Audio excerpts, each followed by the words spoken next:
Over the last 100 years of human history,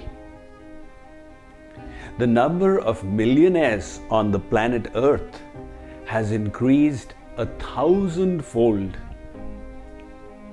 But have you read or heard anywhere that the number of happier people multiplied even tenfold? If not, then does it not mean that the external luxuries and opulences are not correlated to the inner happiness? Today, on this 11th day of this happiness challenge, as we proceed deeper into learning the art of happiness, I am going to discuss with you the connection between becoming a happier person and becoming a better person. If happiness lay in success and fame and popularity, why then was Elvis Presley so unhappy? He holds the record of the maximum number of albums sold in the history of published music. In the 1960s, he was the icon of an entire generation. He was called the King of Rock and Roll, or merely the King. However, what was his public life in his last few years? His daily routine went something like this. When he returned from his evening performance, he would tell his servants, "Give me the first hit." They would offer him different colored crystals, barbiturates, and shoot a syringe under his shoulder blade.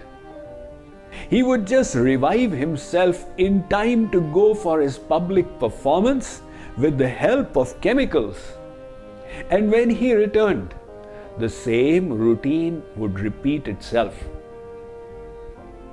When he died, people could not figure out whether it was a suicide or an overdose of drugs. Look at this person who had tremendous good looks, a golden voice, immense popularity, and a huge amount of wealth. Yet, he was bankrupt from the inside. Contrast him with somebody else who had practically nothing and yet seemed to have discovered the art of happiness. This was Helen Keller, one of the very popular philanthropists of the last century. When little Helen was only 18 months old, she was stricken by an infection, as a result of which she lost her sight and hearing together. When somebody touched her, she would throw a tantrum.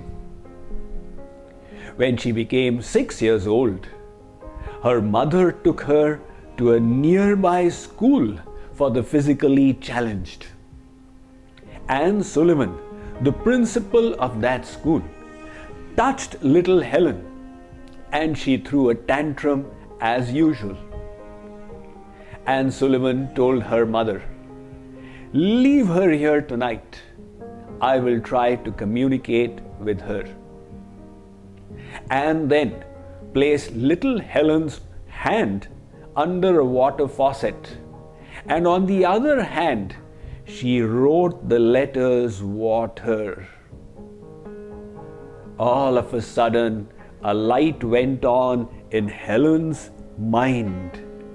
For the first time in her life, she realized that physical objects have designations or names. She became so excited. She wanted to learn more names. By night, she had learned the names of 30 objects. After that, there was no stopping her.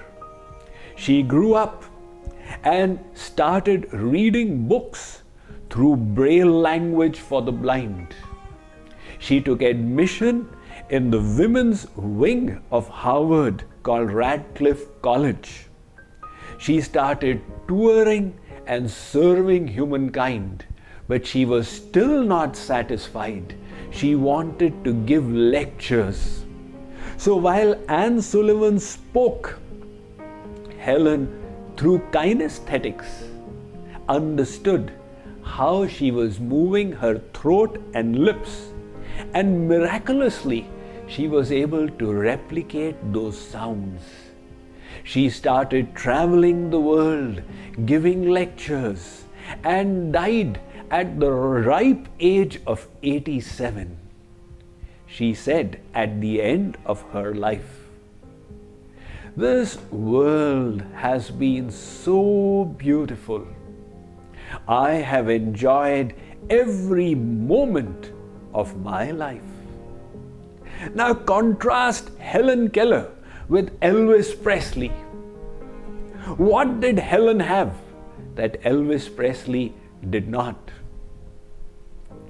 One Western philosopher, John Milton, expressed it so well when he said, "The mind is a place of its own, and in itself can make heaven out of hell, and hell out of heaven." This mind of ours is so powerful. Sitting in the midst of heavenly luxuries, it can make us experience the torments of hell. And sitting in the inferno of hellish conditions, the mind, if it is calm and peaceful, can make us experience heavenly pleasures. That is why happiness is not a function of the externals, but dependent upon the inner state of our own mind.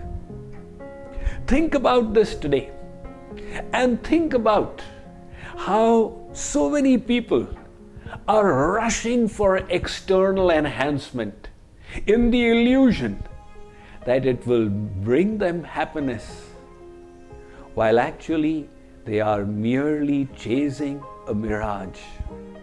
And then tomorrow I will complete the dots and show to you how all you need to do to be happier is to become a better person. Thank you.